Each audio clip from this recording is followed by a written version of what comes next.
Hello everyone, welcome back to the channel. In today's quick video, I'm going to show you how to fix YouTube screen size on TV.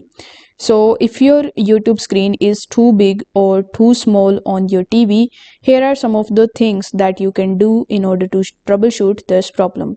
First of all, you need to come on YouTube and then you just have to log in into your account. Afterwards, you need to click on your profile icon in the top right hand corner of the screen and go in your settings.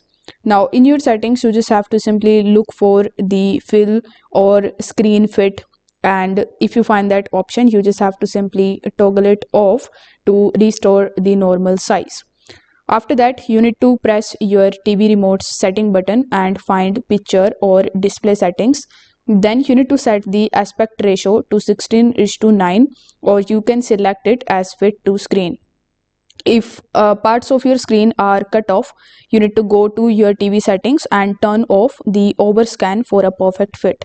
So with the help of these three methods, you will be able to get your YouTube screen back to normal. So if this video helped you out, don't forget to like the video and subscribe to the channel. Thank you so much for watching.